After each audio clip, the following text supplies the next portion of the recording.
Hechos capítulo número 15. Hemos titulado la meditación de esta mañana La multiforme gracia de Dios en los desacuerdos. Hechos capítulo número 15. Voy a leer desde el verso 36 al verso 41. Después de algunos días, Pablo dijo a Bernabé: volvamos y visitemos a los hermanos en todas las ciudades donde hemos proclamado la palabra del Señor, para ver cómo están. Y Bernabé quería llevar también con ellos a Juan, llamado Marcos. Pero Pablo consideraba que no debían llevar consigo a quien los había desertado en Panfilia y no los había acompañado en la obra.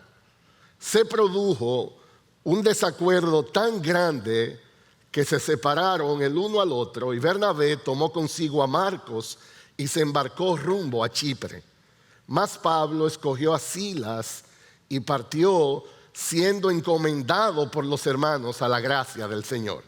Y viajaba por Siria y Cilicia, confirmando a las iglesias. Esta mañana nosotros estaremos completando la exposición del libro de los Hechos, capítulo número 15, como parte de esta serie que se ha llamado Hasta los confines de la tierra. El pastor Miguel, en un sermón titulado Lecciones de ayer para la iglesia de hoy, él expuso la primera parte de este capítulo 15. Déjenme tratar de resumir muy brevemente porque está muy conectado a lo de hoy.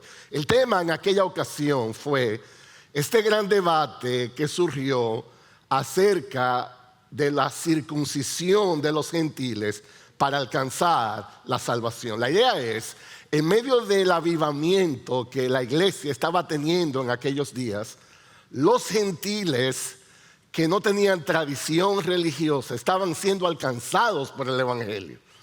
El problema fue que algunos se infiltraron y empezaron a exigir a estos gentiles que como parte de su conversión, ellos tenían también que realizar algunas prácticas de tradiciones judías. Entonces hubo una gran discusión, porque los judíos le decían a estos gentiles nuevos creyentes: tienen que circuncidarse. La pregunta entonces era esta: ¿es eso parte del evangelio? ¿O es esto asunto de hombres? Y era algo muy serio. Este estaba amenazando al centro del mismo evangelio, porque el evangelio informa y proclama que la salvación en Cristo Jesús es solo por gracia, por medio de la fe, sin la participación de ninguna obra. De manera que no estamos hablando de algo trivial. El punto en cuestión era el centro del evangelio. Era parte básica de lo que es una teología sana, de la doctrina de los apóstoles. Por causa de esta gran diferencia y por la importancia del tema, entonces Pablo y Bernabé, junto a otros hermanos, tuvieron que ir a Jerusalén, donde estaban los apóstoles, donde estaban los ancianos, de tal manera que ellos en conjunto pudieran tomar una posición oficial con relación a este punto. Entonces, luego de una gran consideración, estaban los apóstoles, estaban los ancianos, estaban algunos líderes religiosos de aquel entonces. Ellos llegaron a un acuerdo en cuanto a eso. Y el acuerdo se escribió en una carta, de tal manera que pudiera ser de edificación para todas las iglesias alrededor. Todo esto está registrado en Hechos capítulo 15, verso 1 al 29, y el pastor Miguel hizo una excelente exposición en cuanto a esto. La pregunta es: ¿cómo respondió la iglesia cuando los hermanos llegaron e informaron de la posición apostólica y de los ancianos en cuanto a esto?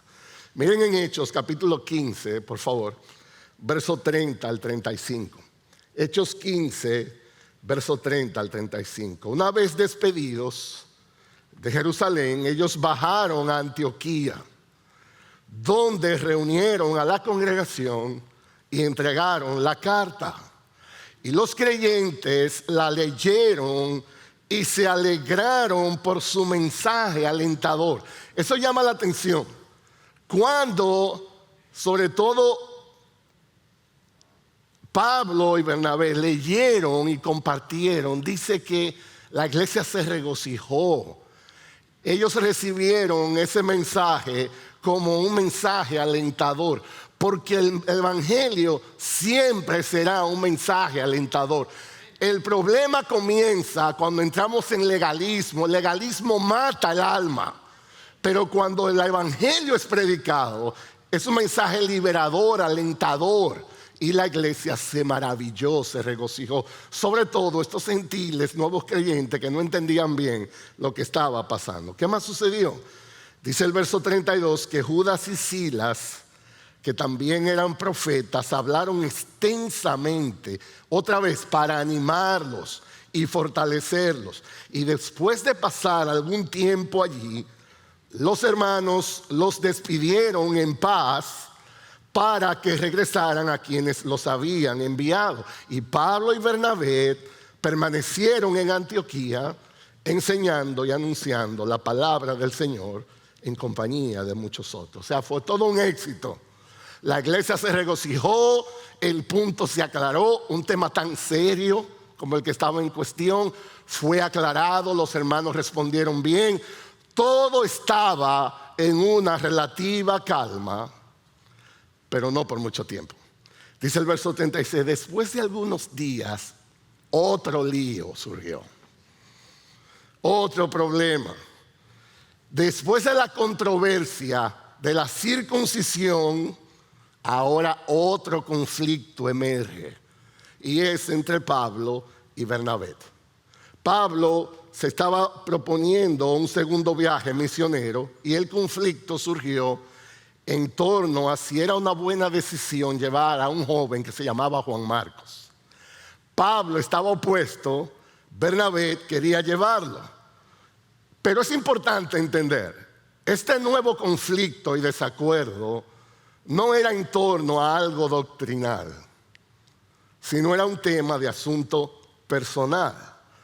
El conflicto ahora no estaba basado en alguna teología, sino en metodología. Y mientras este desacuerdo evidenció que aún los mejores siervos son imperfectos y pecadores, por otro lado, el desacuerdo mostró la multiforme gracia de Dios, que pudo sacar lo mejor de esta situación. Cuando nosotros estudiamos esta controversia, este desacuerdo, es un evento que nos enseña mucho acerca de quiénes nosotros somos como seres humanos, pero también nos enseña mucho acerca de quién es Dios, que es un rey soberano. Y lo que queremos destacar en esta ocasión es algunas lecciones eternas que podemos aprender de un conflicto que es temporal. Nosotros queremos estudiar esta mañana el tema para entender la soberanía de Dios en medio de los conflictos, la multiforme gracia de Dios en los desacuerdos. Y lo vamos a hacer de esta manera. Primero, entendiendo un poco la controversia, cuál fue el conflicto en sí. Y a manera de aplicación, 5 lecciones prácticas que podemos aprender para nuestra vida hoy en día. Así que vamos con nuestro primer punto, entendiendo un poco la controversia. Verso 36. Después de algunos días, Pablo dijo a Bernabé, volvamos y visitemos a los hermanos en todas las ciudades donde hemos proclamado la palabra del Señor para ver cómo están. Esto fue una iniciativa maravillosa del apóstol Pablo. Una gran iniciativa. Pablo mezclaba algo que era muy único. Él era un evangelista natural, lo que llaman un evangelista pionero. Le encantaba predicar a Cristo donde nunca antes había sido predicado. El apóstol Pablo era un misionero natural. Él iba a los lugares donde el Cristo no era conocido. Y le fascinaba traer esas buenas nuevas de salvación. Pero al mismo tiempo, Pablo tenía un gran corazón pastoral. Él estaba muy empeñado e interesado también en fortalecer y animar a aquellos que ya eran cristianos. Y aquí nació lo que se conoce como la motivación para el segundo gran viaje misionero. Algunos dicen, Pablo era un obstetra que asiste para que el bebé pueda ser recibido. Pero Pablo era un pediatra que también se ocupaba de que ese bebé recién nacido recibiera la alimentación para que pudiera crecer adecuadamente. Escuchen cuál era el interés de Pablo para volver. Él dice, para ver cómo están. Para ver cómo están. Era un real pastor. Él no estaba contento con solo plantar iglesias, sino que él quería asegurar que estaban siendo alimentadas, que estaban creciendo en la fe. Y hermanos, nosotros tenemos que aprender del apóstol Pablo a ser así. Nosotros tenemos que aprender a amarnos así. Nosotros debemos estar genuinamente interesados en conocer la situación espiritual de los hermanos. Esto no es un llamado solo a los pastores. Esto no es un llamado solamente a los líderes. Es una muestra simple de un amor cristiano. Y la idea no es simplemente preguntar cómo estás, casi asumiendo o esperando que digan yo estoy bien. La idea es sinceramente, porque quiero saber cómo estar para saber cómo orar por ti. Pablo, que podía acomodarse perfectamente al ver el avivamiento que había en la iglesia local, él dijo, yo quiero saber cómo están los hermanos. Yo quiero saber si están creciendo bien. Yo quiero saber cómo puedo ser de ayuda para alimentarle. Y esa es una de las señales más hermosas de amor cristiano que puede haber. Entonces la oración es que viendo a Pablo, también nosotros seamos estimulados para hablar, amar así. Amén. Amén. No solamente eso, ¿qué pasó? Como parte de la narrativa. Versos 37 y 39. Eso fue una maravillosa motivación. Ahora el asunto es ¿qué pasó? Verso 37. Bernabé quería llevar también con ellos a Juan, llamado Marcos. Pero Pablo consideraba que no debían llevar consigo a quien los había desertado en Panfilia y no los había acompañado en la obra. Entonces hubo un problema. Y yo creo que para entender bien el desacuerdo, tenemos que conocer algunas cosas básicas aquí. Primero, ¿de quién que estamos hablando? ¿Quién es ese joven Juan Marcos que es parte del dilema que se está creando aquí? Déjenme darle compartir con ustedes alguna información de Juan Marcos. Déjenme empezar por su mamá. La mamá de Juan Marcos se llamaba María. Usted ve, si yo digo eso aquí, yo no creo que va a sonar nada interesante porque hay 60,000 Marías.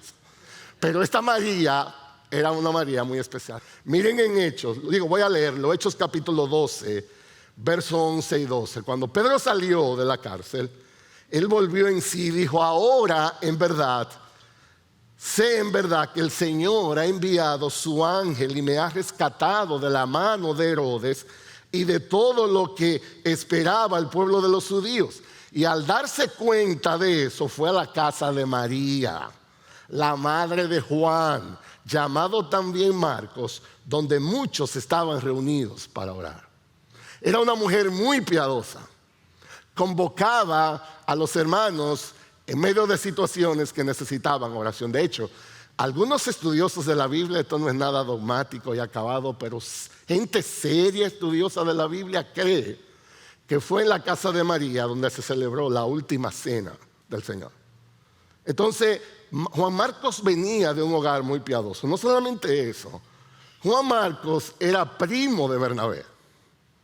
En Colosenses capítulo 4, verso 10, Pablo luego, escribiendo, dice, Aristarco, mi compañero de prisión, os envía saludos. También Marcos, el primo de Bernabé.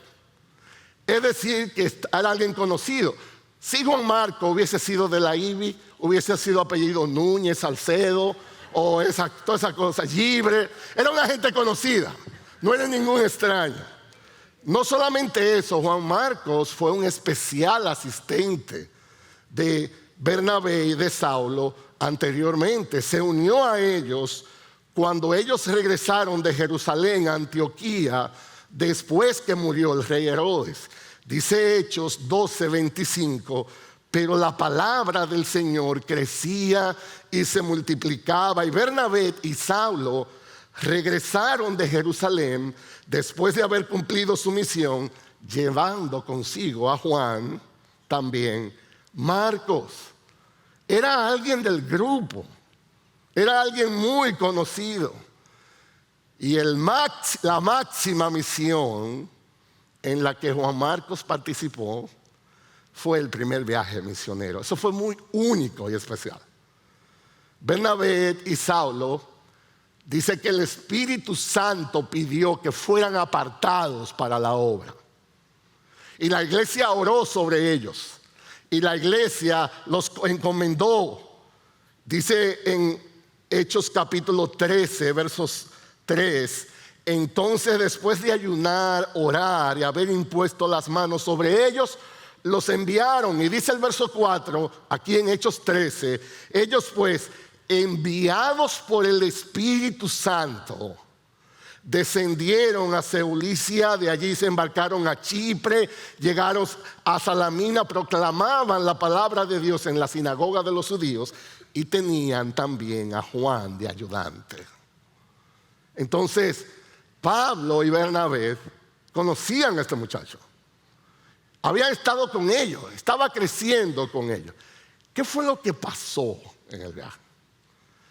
Bueno, estando allá en el viaje misionero, hubo un problema con Juan Marcos. Todo esto es importante entenderlo para entender por qué Pablo está opuesto. Resulta que Juan Marcos abandonó a Pablo y a Bernabé en el medio del asunto. Yo quiero que leamos en el libro de los Hechos cómo se registra este tema específico y sobre todo en el contexto en que sucedió. Es importante que veamos la dinámica de lo que estamos pasando. Es el primer viaje misionero, señores. Y este muchacho, aparentemente todavía muy joven, está allí. Yo no sé la expectativa que él tenía. Déjeme narrarle en el libro de los Hechos cómo arrancó este viaje misionero. Es decir, el inicio del viajecito. Oigan lo que pasó. Yo quiero que lo busquen. Hechos capítulo 13, por favor, verso 6. Hechos capítulo 13, verso 6. Después de haber recorrido toda la isla hasta Pafos, encontraron a cierto mago, un falso profeta judío llamado Bar-Jesús, que estaba con el procónsul Sergio Paulo, hombre inteligente.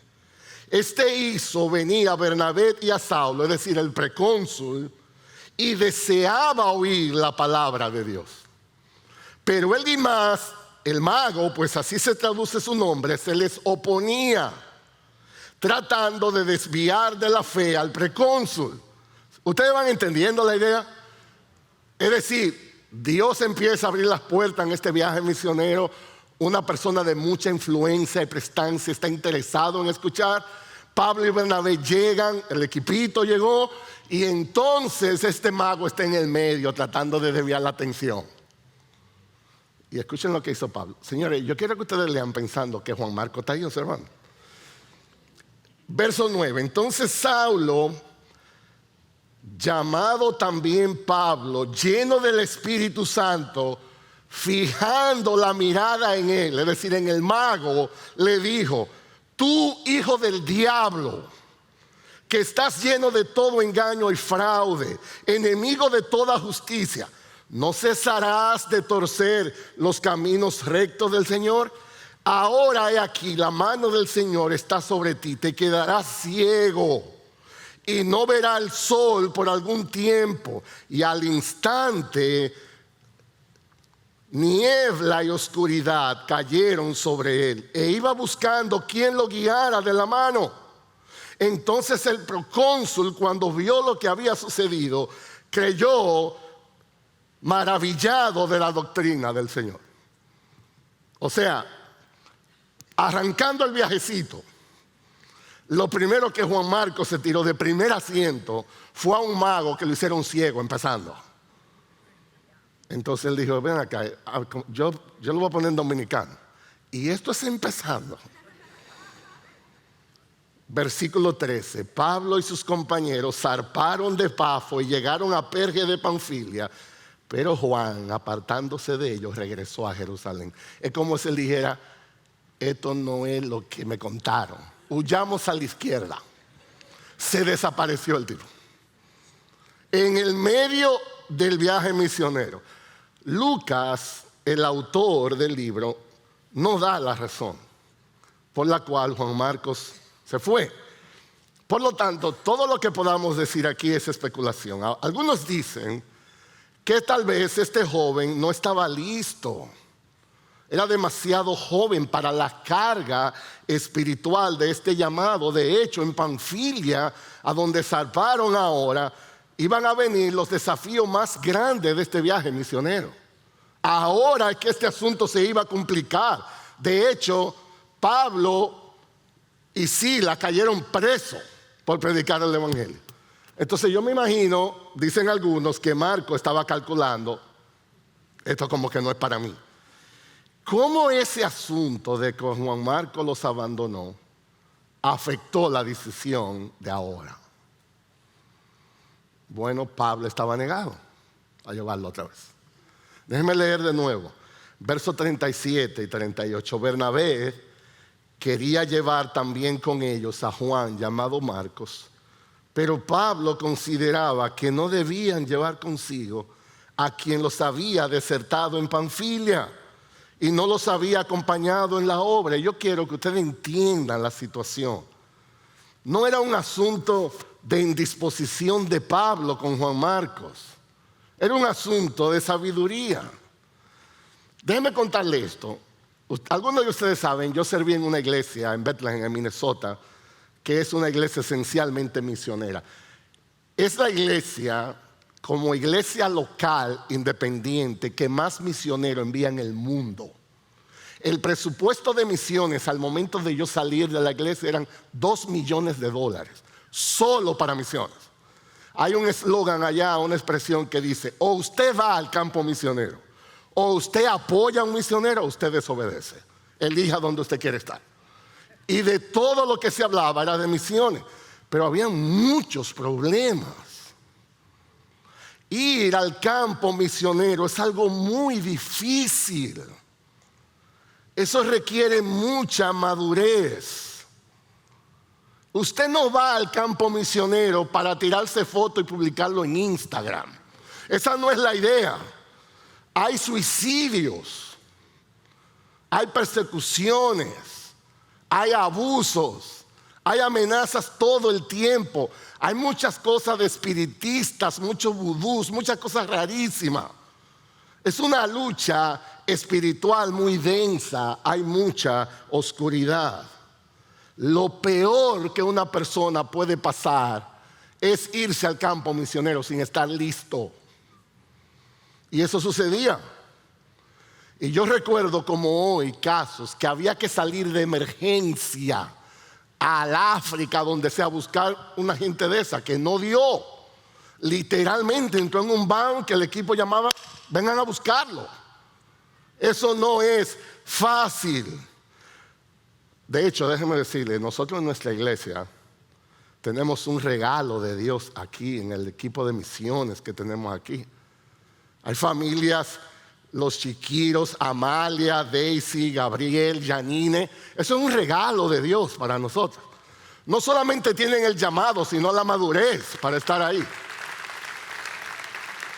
Eso debieran ser nuestros héroes. Allá en la iglesia, donde yo le digo, los niños crecían teniendo a los misioneros como héroes. Se publicaba un calendario y las familias oraban en los almuerzos por los misioneros. Y una vez al año recogían todos los misioneros de todas las cosas y se pasaban una semana completita dando testimonio. Lunes a las 4 el misionero de Japón, martes a las 8 el misionero de Indonesia. Y los niños dejaban de ir a la escuela para ir a escuchar el testimonio de esos misioneros. Son regalos de Dios para nosotros, pero no todo el mundo está listo para eso. No todo el mundo. Y Pablo, eso es justamente lo que está señalando. Vamos a un segundo viaje, luce bastante complejo. No es sabio llevar a este muchacho.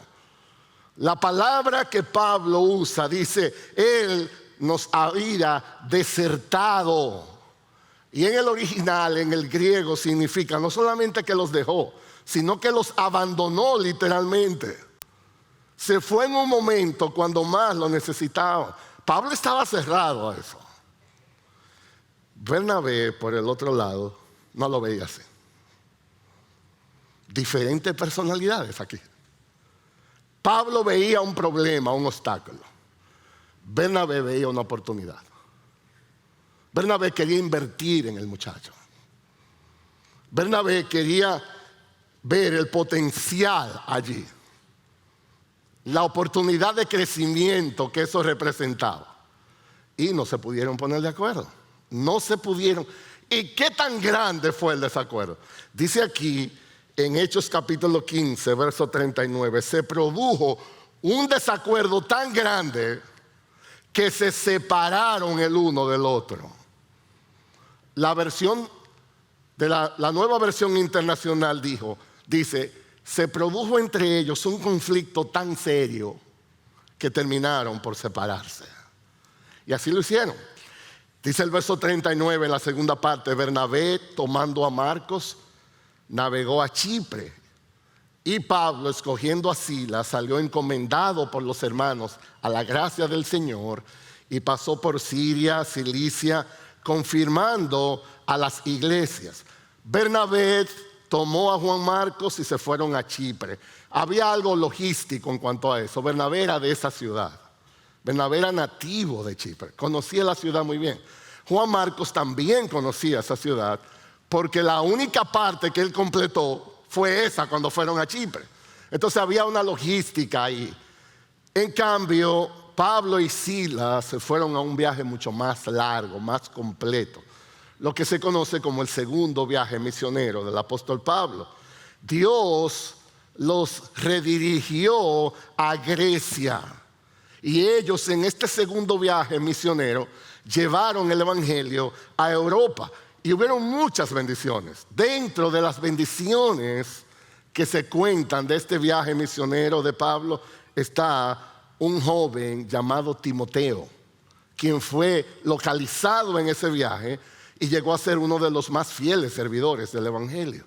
En ese viaje también se produjo la conversión de una mujer de negocio llamada Lidia, que apoyó mucho la promoción del evangelio. Y hubo una pareja muy especial que también fue alcanzada en ese viaje, llamada Aquila y Priscila. Algunos dicen que en el desacuerdo quizás Pablo recibió más apoyo oficial para el viaje. Y la razón es que el texto dice que fue encomendado por los hermanos a la gracia del Señor. Pero de Bernabé no se dice nada. De hecho, de Bernabé no se dice nada ni en este capítulo ni en el resto del libro de los Hechos. El asunto es que Dios usó este desacuerdo para extender su reino. Lo que al principio parecía ser un obstáculo a la causa de Cristo, Dios en su soberanía lo usó y fue de gran bendición. A pesar de los pecados y de la deficiencia de los instrumentos, Dios lleva a cabo su obra, porque nada puede detener los propósitos de Dios en este mundo. Ni nosotros podemos detener el propósito de Dios en nosotros. Ahora, ¿qué eventualmente pasó? Y esta es la parte donde yo quiero hacer más énfasis. No solo hubo un desacuerdo, la Biblia sigue los registros. Hay muchas evidencias bíblicas de que se produjo una real reconciliación. Le voy a mencionar algunas. Primero, Años más tarde, Pablo y Bernabé volvieron a juntarse para servir. Dice Gálatas capítulo 2, entonces después de 14 años, dice Pablo, subí otra vez a Jerusalén con Bernabé, llevando también a Tito. Los dos hombres que tuvieron un desacuerdo tan grande en el pasado, todavía se amaban, todavía se cuidaban el uno al otro. Sus diferencias personales no disminuyó su aprecio. Sus diferencias personales no disminuyó su admiración. No solamente Pablo y Bernabé, Pablo y Juan Marcos también se reconciliaron.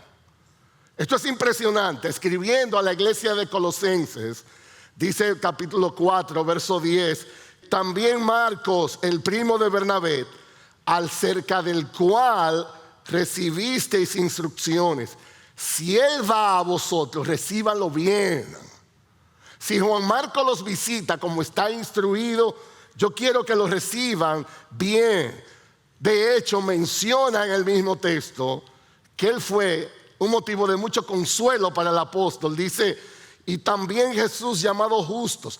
Estos son Marcos y ese otro Justos, los únicos colaboradores conmigo en el reino de Dios que son de la circuncisión.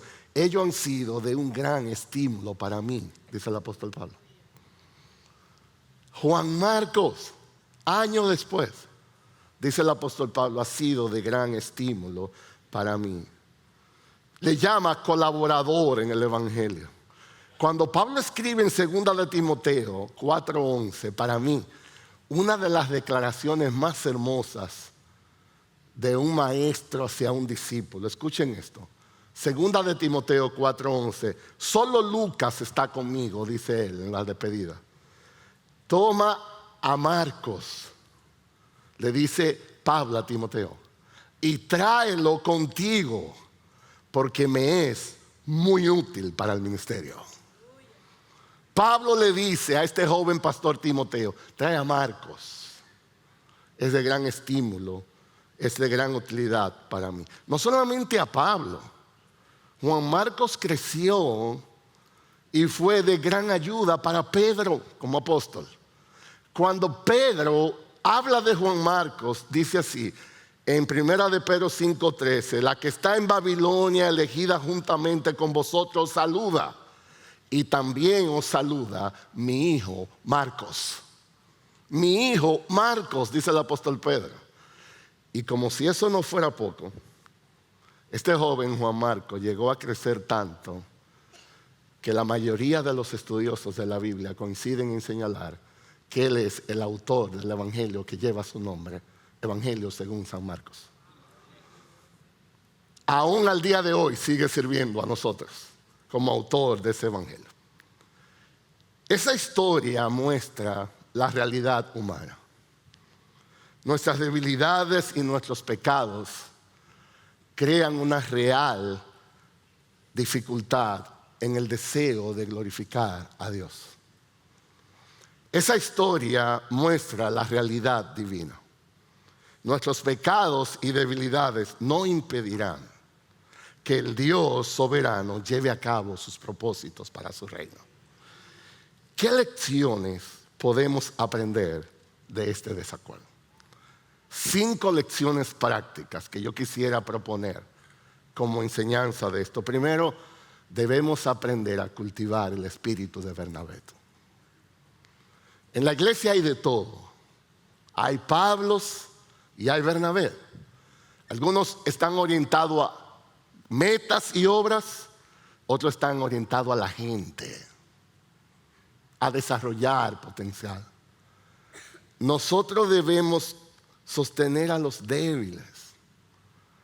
Nosotros debemos aprender a ser pacientes con todo. Bernabé estaba dispuesto a dar una segunda oportunidad a este joven. Bernabé era conocido por un hombre de un espíritu especial para animar. Dice que cuando lo mandaron a la iglesia, que estaba en un despertar, él llegó y vio la gracia de Dios, dice Hechos capítulo 11. Y dice, porque era un hombre bueno, lleno del Espíritu Santo y de fe. Bernabé estimulaba a los nuevos creyentes. ¿Saben qué hizo Bernabé? Cuando lo enviaron allá y vio eso, él salió a buscar a Saulo, a Pablo, que estaba en Tarso. Pablo era un perseguidor de la iglesia. Tuvo un encuentro con el Señor, pero ese hombre era tan malvado en persecución que ahora, siendo un nuevo creyente, la gente no le creía.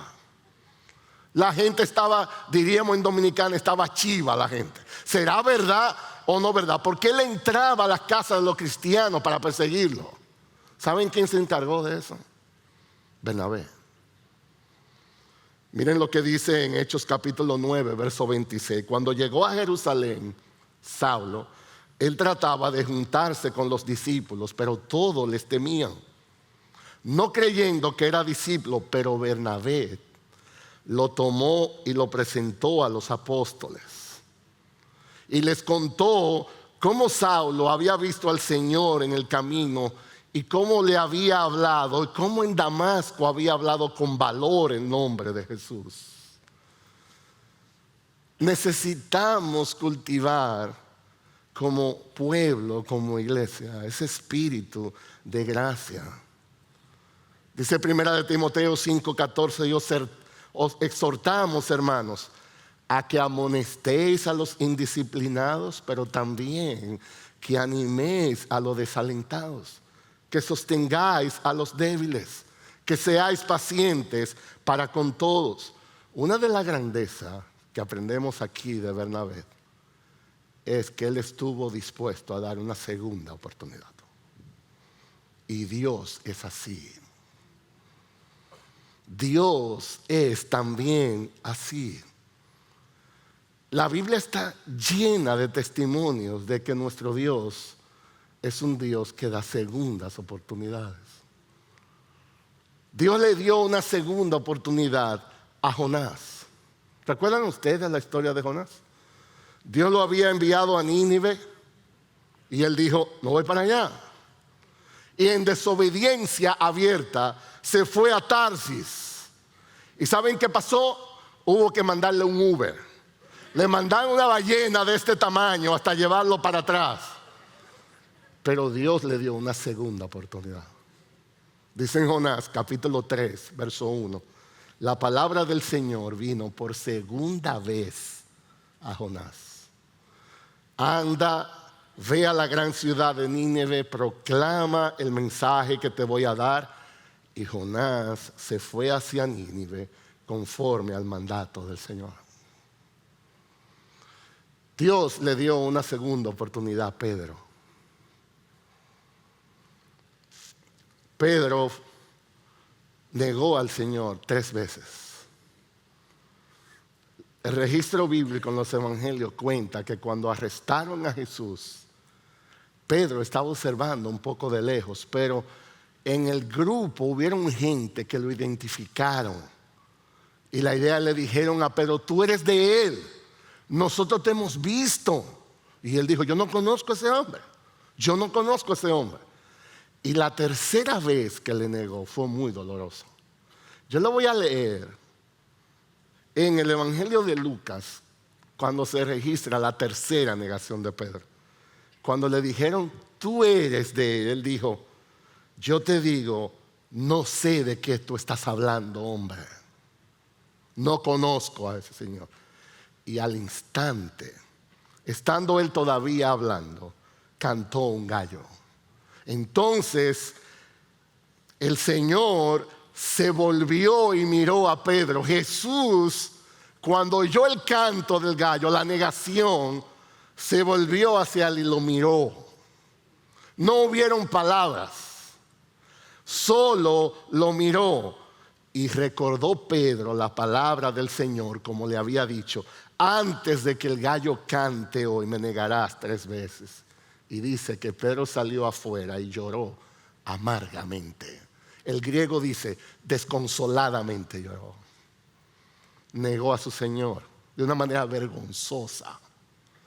Quizás cuando Jesús más lo necesitaba. Pero Dios le dio una segunda oportunidad. Esto es impresionante. Cuando Jesús es resucitado, María Magdalena y Salomé fueron a visitar el sepulcro y se encontraron que el sepulcro estaba vacío y se toparon con un ángel. Y escuchen las palabras del ángel. Primer mensaje de Dios inmediatamente después de Jesús haber sido resucitado. Escuchen lo que dijo el ángel. Dice Marcos 16:7. Pero él le dijo: no asustéis, buscáis a Jesús de Nazareno, el crucificado. Ha resucitado, no está aquí. Mirad el lugar donde le pusieron. Id ahora y anunciarlo a los discípulos y a Pedro. Dios, el única persona que fue llamado de manera particular para recibir la más grandiosa noticia que Jesús ha resucitado, fue a Pedro. El ángel le dijo a las mujeres: vayan a los discípulos y sobre todo a Pedro. Díganle que Jesús resucitó. Y cuando Jesús está reponiendo a Pedro en el ministerio, la pregunta que le hizo: ¿tú me amas, Pedro? 3 veces. ¿Pero me amas? ¿Me amas? Y la tercera vez dice que Pedro se dolió de que el Señor todavía le preguntara si le amaba. Y la respuesta es: Señor, tú lo sabes todo. Tú sabes que te quiero. Y Jesús dijo: apacienta mis ovejas. Dios le dio una segunda oportunidad a Juan Marcos. Dios le dio una segunda oportunidad a Jonás. Dios le dio una segunda oportunidad a Pedro. Y Dios te da una segunda oportunidad a ti. Porque Dios es un Dios de misericordia. Sus misericordias son nuevas cada mañana. Y eso debe ser lo que más nos impacte de Dios. Y eso debe ser exactamente lo que más reflejemos de Dios. Debemos ser gente llena de compasión, llena de misericordia, llena de gracia. En segundo lugar, algo que aprendemos en esta historia de este desacuerdo es: el trabajo del Señor y del reino es lo primero. En prioridad, no son nuestras diferencias personales. Es el trabajo del Señor, eso es primero. Pablo y Bernabé no estaban dispuestos a dejar que su contención afectara su servicio al Señor. Es verdad que no pudieron llegar a un acuerdo, pero ambos continuaron su servicio en el Señor. Por tanto, nuestros desacuerdos no deben impedir que sirvamos al Señor. La madurez espiritual no significa que no habrá diferencias personales. Las diferencias pueden surgir aún entre buenos hombres con buena teología, comprometidos con la causa de Cristo. Pero el punto es: ellos pudieron servir fielmente a pesar de esas diferencias. No dice que Pablo y Silas fueron a aquella ciudad murmurando de Bernabé. Ellos tenían un mensaje bastante profundo que proclamar. Ellos tenían una visión muy clara. Ellos se diferenciaban en lo personal, pero estaban unidos en el mensaje. Estaban unidos en la visión. En tercer lugar, observando a este joven Juan Marcos, nosotros debemos aprender que nunca debemos rendirnos intentando las cosas. Nunca debemos rendirnos mientras estemos intentando. Quizás este joven pudo haber dejado que su fracaso en el primer viaje misionero lo desalentara para servir al Señor. Algunos de nosotros tenemos fallos, fracasos en la vida, pero eso no debe detenernos. Eso debe ser una oportunidad para aprender y para seguir. Él aprovechó la coyuntura. Él se dispuso a aprender. Cometer un error no es razón para dejar de intentar servir de nuevo al Señor. Él se repuso, maduró, creció. Cuarto lugar, quizás la parte más importante para mí de esto es: debemos aprender a combatir el resentimiento. Debemos aprender a combatir el resentimiento.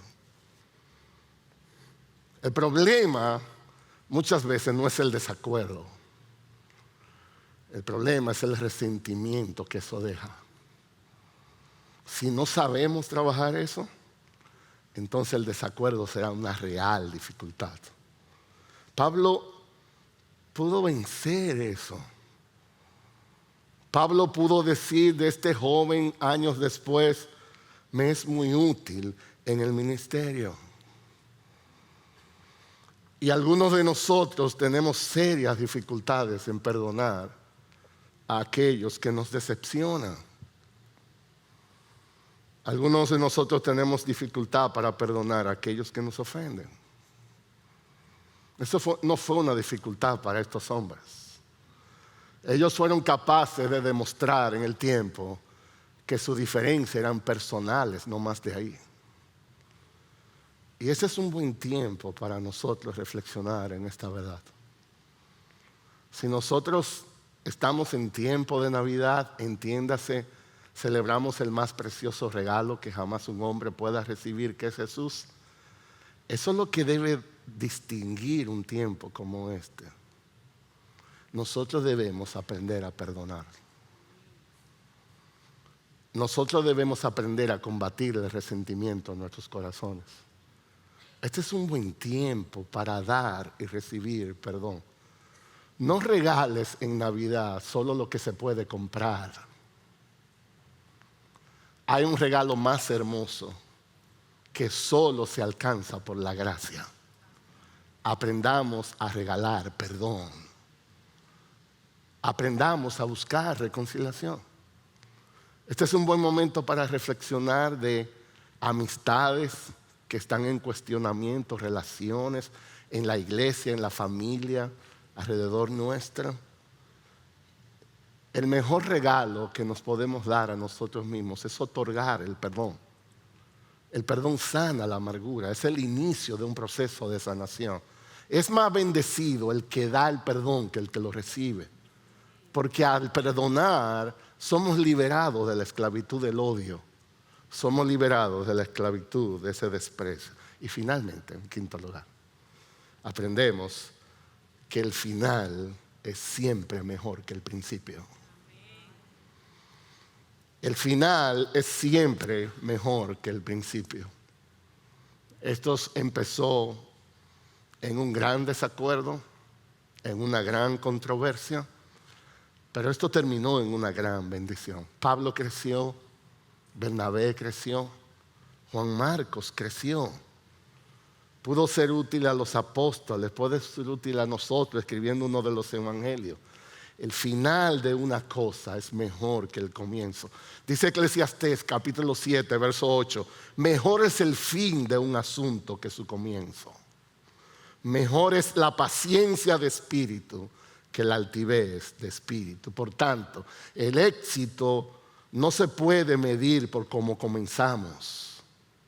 El éxito se mide sobre todo por cómo terminamos. Mientras este desacuerdo evidenció que aún los mejores siervos son imperfectos y pecadores, por otro lado, ese desacuerdo mostró la multiforme gracia de Dios para sacar lo mejor de la situación. Es un evento que enseña mucho acerca de lo que somos nosotros como seres humanos. Pero es un evento que sobre todo enseña mucho de lo que Dios es como Rey soberano. Y hay lecciones espirituales que podemos aprender de este conflicto temporal. Es una historia que muestra nuestra realidad humana. Somos pecadores, hay debilidades y eso creará dificultades reales en el deseo de glorificar a Dios. Pero es una historia que enseña también la realidad divina. Nuestros pecados y debilidades no impedirán que el Dios soberano lleve a cabo sus propósitos. Dios siempre será exaltado entre las naciones. A Él sea la gloria y la gracia por los siglos de los siglos. Amén. Vamos.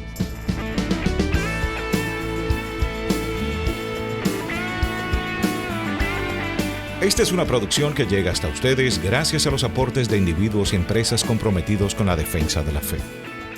Para más información, preguntas y comentarios, visite nuestra página de internet www.integridadYsabiduría.org. En esta página encontrará información sobre la producción de este y otros recursos que ponemos a su disposición, como también las formas en las que usted puede contribuir con la producción de programas como estos. Les invitamos nuevamente a visitar nuestra página de internet www.integridadYsabiduría.org. Será hasta la próxima, cuando nos reencontremos en su palabra.